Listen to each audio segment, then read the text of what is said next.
2023, I walked this exact trail. This will take me up to the top of Johns Rock in Pisgah National Forest. And I recorded a video about my hammock camp setup. In that video, I shared what was at the time my hammock camp setup, which was the exact setup that I started my Appalachian Trail through hike with in 2023, that spring. We are now on day 2 of 2026, and it's pretty outdated. That video shared what, even in the video I admitted, was a naive setup after hammock camping the Appalachian Trail over 2,000 miles. I have some changes to make and some updates to share what my current hammock camp setup is. Let's go for a little hike. We're gonna see if I can score the same exact campsite from that video. Let's do it.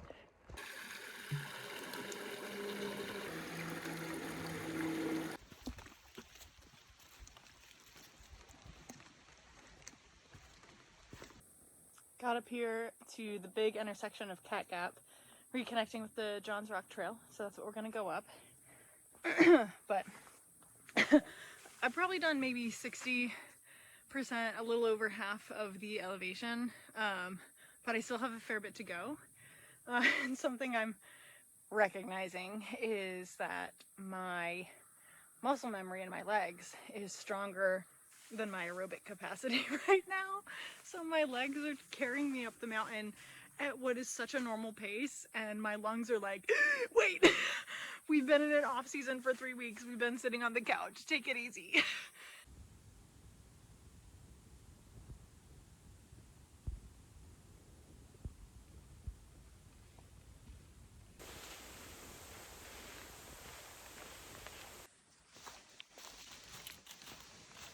We made it. Okay, we found our site. We are going to pitch the hammock between this tree here and that one kind of diagonal behind me. So let me drop my stuff and we'll do it. First things first, I want to address something that's going to immediately be different from the video that I recorded in 2023. In 2023, I was using this item called a snakeskin. And what that is basically this kind of fabric tube that you roll everything into, your hammock and the tarp, and then this fabric piece would slide across and keep it all together so that it was just one unit. I immediately moved away from the snakeskins on the Appalachian Trail, and that's for a few reasons. One of the main reasons that I ditched those snakeskins was because it held in any moisture that was on either the tarp or the hammock. At the moment, I'm liking having it all together in one. Part of that is coming from a lack of experience on my end. It pretty immediately posed a problem to be rolling your hammock that's supposed to be staying dry with the tarp that has collected all the moisture from the night before all up together. That could even be in the shape of frost, and those two things needed to stay separate. Keeping my hammock dry was not just a point of warmth and dryness, but also just a point of safety. Another reason that I ditched the snakeskins was because the way that it holds the two items together, when you're attaching them on the two trees, the snakeskins themselves are holding the ridge line of the hammock and your tarp really close together. They're basically it's basically one line. And what I found that I needed to do is I needed to be able to have the ridge line of my hammock well below, or at least like significantly below, the top of my tarp. There needed to be a gap there for airflow and so that my hammock wasn't hitting the edges of the tarp, and just to create space. So that, from the get-go, is something you're gonna see that I don't have anymore, is those snakeskins. Moving on. The first item that we are going to put up is the straps for my hammock. This is what they look like. These are the Helios suspension straps. The thicker part of the strap goes around the tree, and then the rest is thinner to save on weight, and also because there is a like a finger trap knot situation. So when you pull this, if it was on a tree, it'd be easier. There it goes. it tightens like that. And then if you pull on this, it won't then loosen, because this little loop here is what the hammock is going to attach to. So we're just going to start by attaching the straps to the two trees, and I usually do that somewhere between like chest and chin high, somewhere in that range.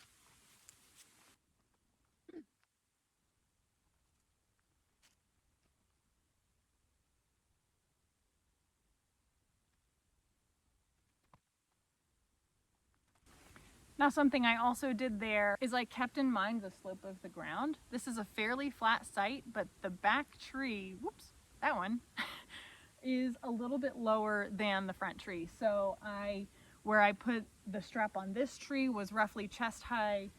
Where I put the strap on that tree was much more like nose high to kind of compensate for that ground height difference. Next up is our hammock. So I use the Jungle Nest. This has an attached bug net, which was essential for the Appalachian Trail, and it comes with one tiny little pole that will go in the center. If you remember, on those straps there was the little loop at the end. That is what this little, I don't know what this is called, this little attachment is going to slip into. There's one on both sides here. The way that I pack my hammock every time is I know that this one that's sticking out at the top is the side that is toward the head, and this is the side of my feet. So that right there lets me know I can immediately set up my hammock facing whichever direction I want it to face.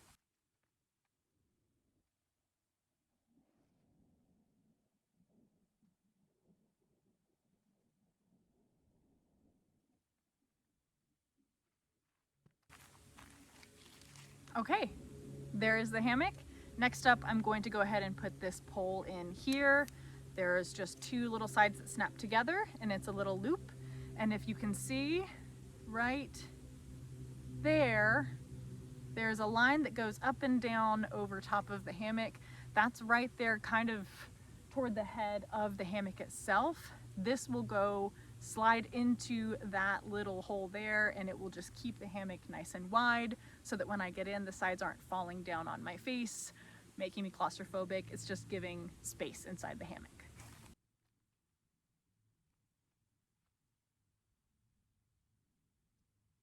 Now, at this point in the process, I am going to go ahead and set up my sleep stuff inside. That's purely because this is the time where it's the most accessible to do so. And then at the very end, I put my tarp up and kind of blanket cover the whole thing.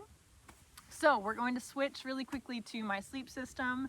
I'm not going to go into too much detail. There is one thing that we're going to talk in depth about, but for the most part, I'm just going to, I'll put in the description what each of the items is in case you're curious, but I'm going to leave the sleep system analysis for another day. Today is just about the hammock setup. But the one item that I do want to talk about in relation to the hammock is the sleeping pad. Now, some people use an underquilt for hammock systems. I've just never had one. I like having, or I've always had a sleeping bag, and so that's what I have continued to use. And as my insulation for the bottom, I used a roll-up foam sleeping pad. And that worked really well for me. One of the reasons I went with that as opposed to an underquilt was specifically because on the Appalachian Trail, I wanted the option to be able to sleep in shelters or cowboy camp. I just needed the option to be able to also sleep on the ground. And rather than carrying both sleeping pad and underquilt, I went just with a sleeping pad. So like I said, in the past, I've used that roll foam mat. The material of it was pretty good. It would move around if I needed to adjust it on the hammock material itself inside, but it wouldn't slip around underneath me in the middle of the night.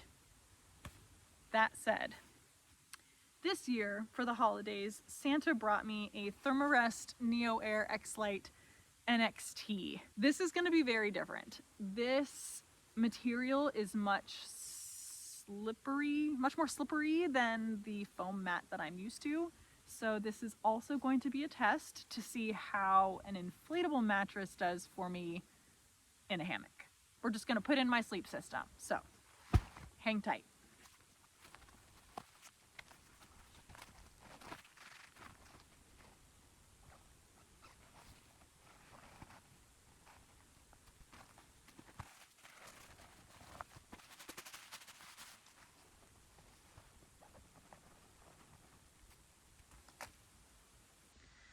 for a different perspective and to show off some other features about this that I enjoy.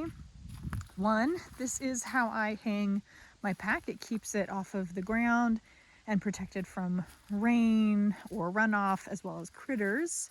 But it also keeps it really close to me. I hang it on the foot side of the hammock itself just to keep that down a little more. I like to have the setup so that the head side is a little bit higher. Inside the hammock itself, if we open up the bug net, there is a pocket on this side. I keep my headlamp in there. Also, my phone often rests in there if it's warm enough for my phone to be out of my sleeping bag.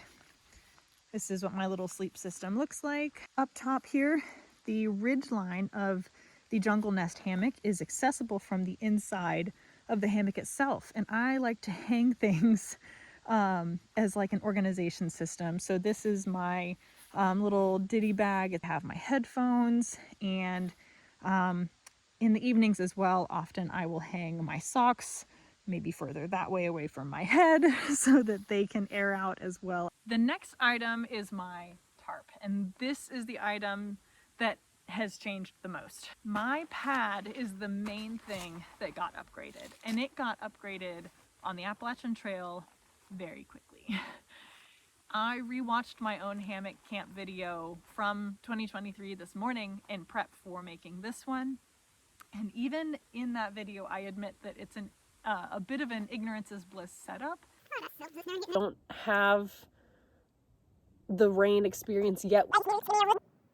The tarp that I had at the time was one that I already had in my gear, and I had used it for like 1 or 2 night trips. However, it did not work for living consistently night after night for 2,000 plus miles. I ditched it really quickly, and with the help of some of my followers actually on YouTube, I was able to upgrade my tarp.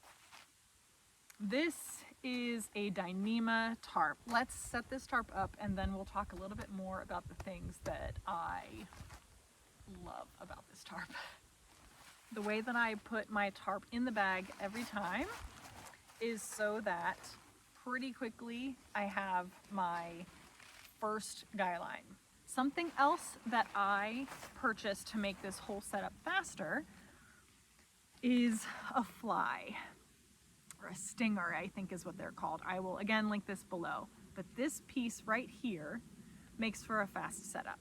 What this means is that I don't have to be tying and untying a knot every single time I set up my hammock on both trees, if my fingers are cold. What this does, it actually goes this way. The string itself will go around the tree, and then let's see if I can do this in a short space. It will come back from being around the tree, go into this loop,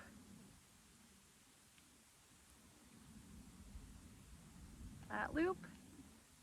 It will go around the small, you see that? It's going into that crook right there, and then I'll yank it into that hole there, into that crevice. And what that does is it tensions the string and holds it around the tree so that I don't have to tie a knot. Huge time saver. I love these so much. I'm gonna put this on the 2 trees. I'm going to aim for about 5 inches above my hammock straps. And I'm going to just make sure that the corner of my tarp itself is overhanging the actual hammock so that if it does rain, the tarp is fully covering the hammock.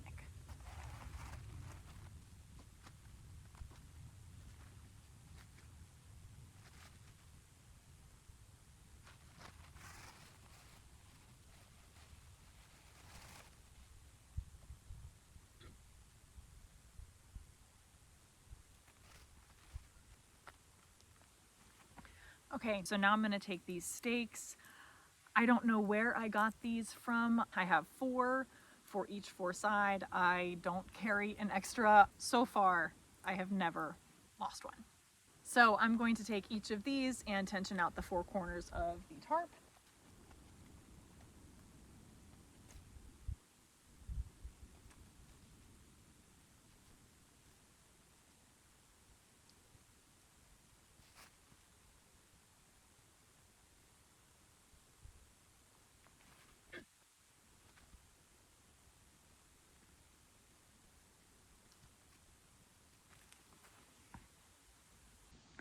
So here is what she looks like. I have the string going around the tree. That's maybe more than 5 inches. I don't know how to estimate that. Here's my hand for comparison. The string comes down, it's looped around my little stinger here. I do have some doors, I'll show you those in one moment.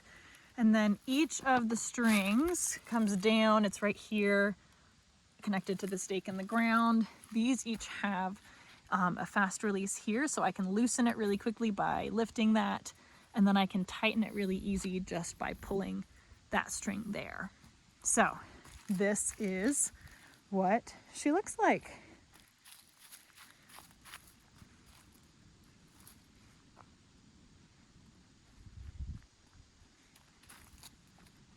Now, this tarp does have doors on either side, and I think I'm gonna close one side but leave the other side open tonight. It's not very windy. It's not supposed to be a particularly windy night, so I think I'm gonna leave one side open. But this side here where I am, it's the foot side with my bag hanging.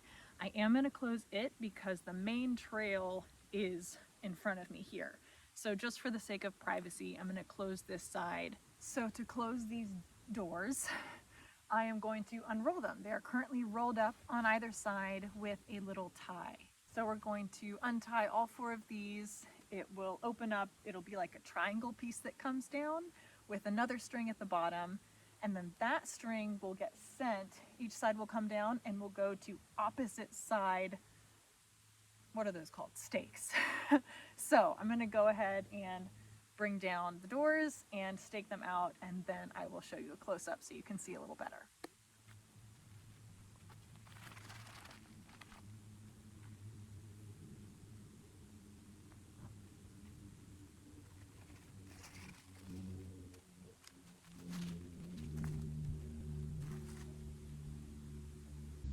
So this is what that looks like with the doors closed. So this door from the other side comes down. It has one of these fast lock systems as well, and it goes down here just to the same stake as this corner. So something I really like there is I don't need an extra stake for the doors. It's just 4 stakes for the entire system. So like I said, this tarp is one of my favorite pieces of gear ever. This is made out of a material called Dyneema. So if you kind of get up close, it's really thin. You can see my hand when I'm pushed up to the inside. That said, it's not so see-through. You see as I bring my hand away, it does disappear. This material doesn't stretch. And that was the big downfall to my other tarp. It was made of a nylon something. And basically when the rain would hit it, instead of the rain running off the side, which it would sort of do, it also would sag the material.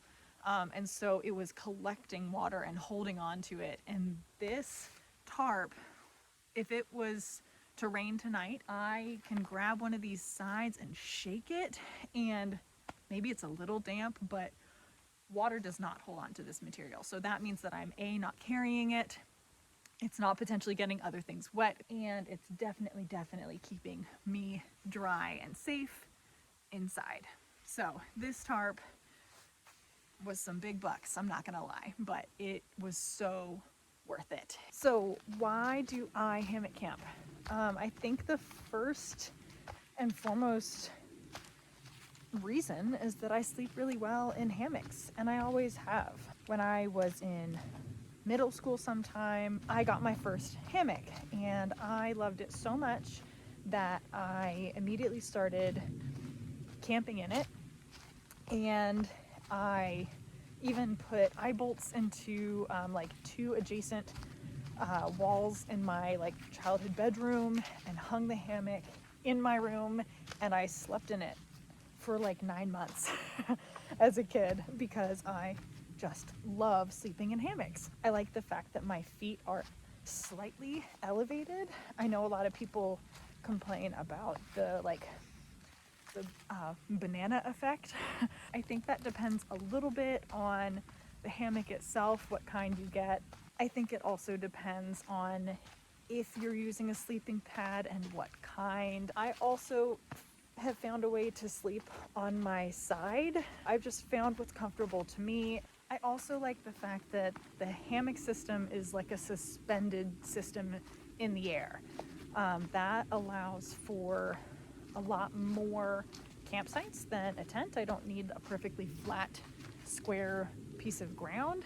I don't have to watch out for roots and rocks. I also like it because when it rains, I'm off the ground. I don't have to worry about flooding at all. Or at the same time, all of the pieces of my setup are far enough from the ground that I also don't have to worry about like the splash effect of mud or debris getting splashed from the rain onto my system. It stays really nice and clean. I will say there are some negative sides to hammock camping. One is it does limit some of the really beautiful places that you could camp, like balds, or there are some places where there's a really incredible view, but that's not where the trees are. It does limit you a little bit to where trees are that are a good distance away from each other. The way that I got around that on the Appalachian Trail is I was actually hiking with a tramily, and while that did mean that I ended up going to some places that, generally speaking, weren't really for hammock campers, I would either cowboy camp or stay in a shelter if there was one on a bald, or I was lucky enough to have a tramily member that had a tent that fit more than her, and so I would share her tent on just a few occasions where there was no option for my hammock, but I wanted to stay with the tramily. Another potential downside is that anything that is not inside the hammock itself is a little bit more on display. I do have those doors, so there is that privacy, but you know, because everything's lofted in the air, my bear can and my water and my filter and my shoes, like all that sort of stuff just kind of sits on the ground and is very visible. I don't have like a closed-in vestibule like a tent would have to kind of hide those items from passerbys.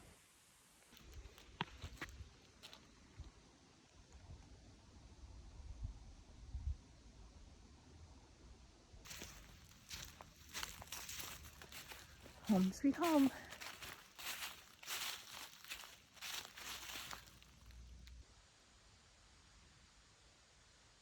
All right, and I'm in for the night. So far, my initial feeling about this sleeping pad is that I can just really tell that I'm much more lofted off of the bottom of the hammock itself, which actually kind of makes me feel a little bit more disconnected from it. But I don't know. We'll see how it goes. See you in the morning.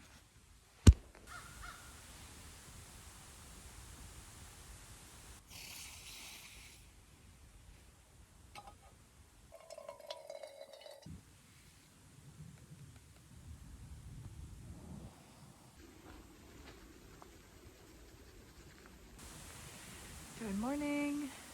I've got my coffee going down there. It definitely rained last night, and I slept okay, which is pretty normal for my first night back out in the woods after not being out here. So I am going to let my coffee heat up, and I'm going to pack up most of my things, but leave the actual shelter itself so that we can time how long it takes me to take it down.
we go.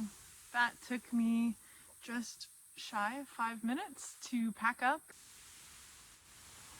Tarp is just a little bit slower to put away wet, but maybe I made that time back up because I didn't really care how I was shoving it into the bag, because when I go home I'm just going to take it right back out so it can dry.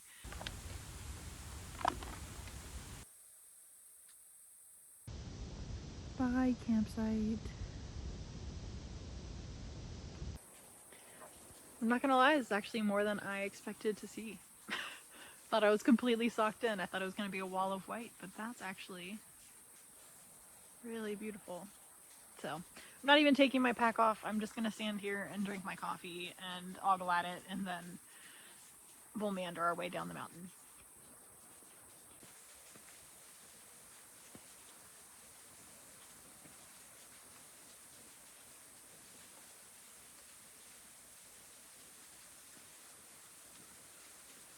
Okay, leaving the view because now it's starting to actually rain. Let me get a little bit further down the trail and then I will tell you how the sleeping pad did last night.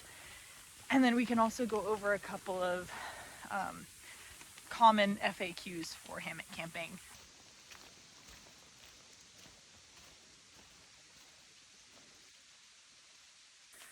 All right, we've come down a fair bit in elevation and it's flat-ish. So first, let's talk about how that sleeping pad did last night, because that was new. My first kind of gut instinct to it is that it's fine. I think with time I would get used to it just like anything else.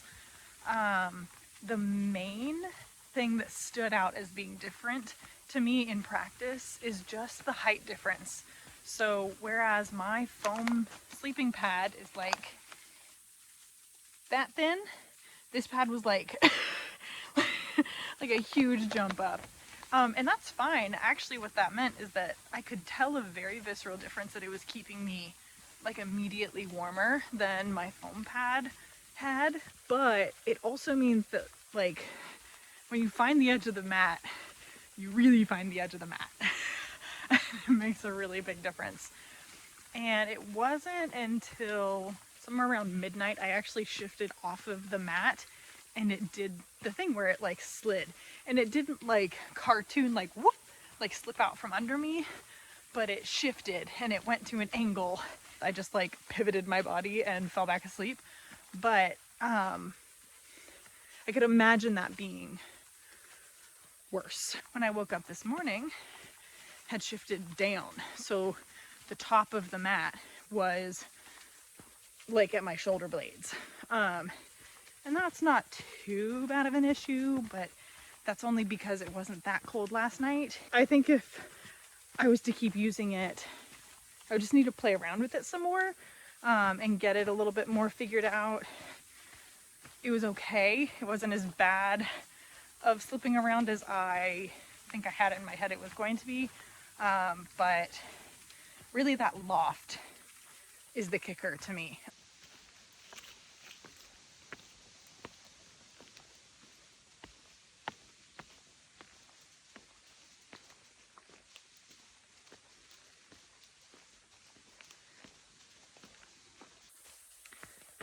All right, now let's talk through some FAQs about hammock camping.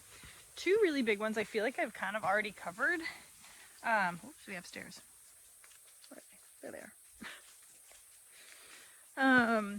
One of those being able to sleep in a hammock, and again, I just shared my perspective and my history with hammock sleeping. And then another one being the availability of trees. On the Appalachian Trail, at least, no problems. For wooded areas, I think it's a really safe bet that you're gonna find a tree somewhere. So let's get into some of the other like really nitty-gritty stuff. One that I get asked a lot actually by other hikers is about the weight of my setup, because that's something that thru hikers just like relentlessly are thinking about, is the weight of everything that they're carrying and where they can cut back and be carrying less.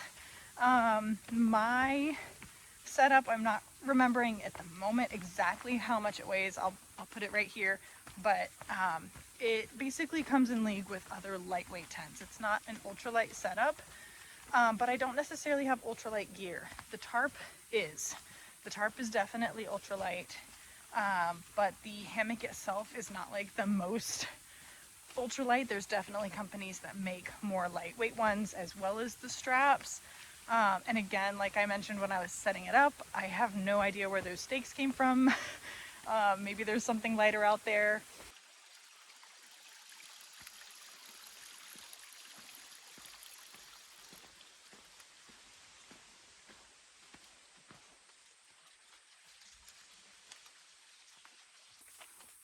Another question I get is related to wildlife and my sleep system, if I feel is safe and what issues I may have with critters. And I would say that it is the same as a tent. I definitely slept in my hammock on nights where we, saw a bear from our campsite, and I slept soundly. I've never had an issue with a creature I didn't really want, crawling under my hammock.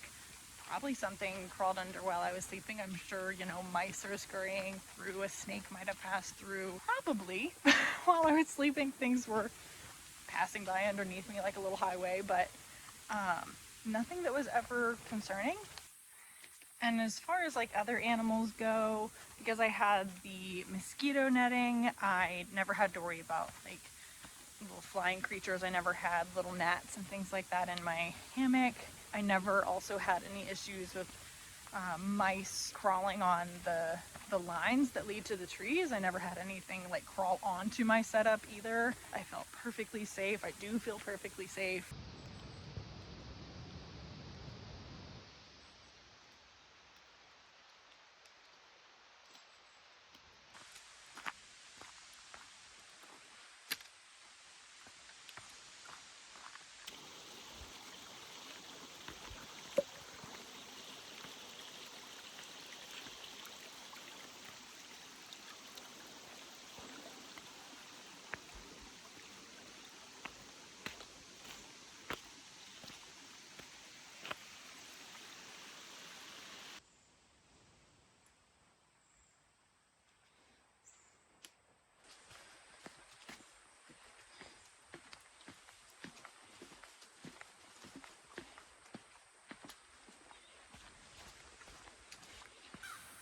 Yay, we have made it back to the car. All right. I hope y'all enjoyed that. It's a bit of an update and some a lot actually of extra information from the original video I made in 2023. Let me know if you have any questions about my setup. I will be sure to link or note all of my particular gear items, but again, this is just the system that works for me. If you're interested in hammock camping, I would start with some of the gear you have and then learn what you want to change, upgrade, amend from there. But thanks for coming along for the ride. I am gonna go home and dry out all my stuff. See you next time.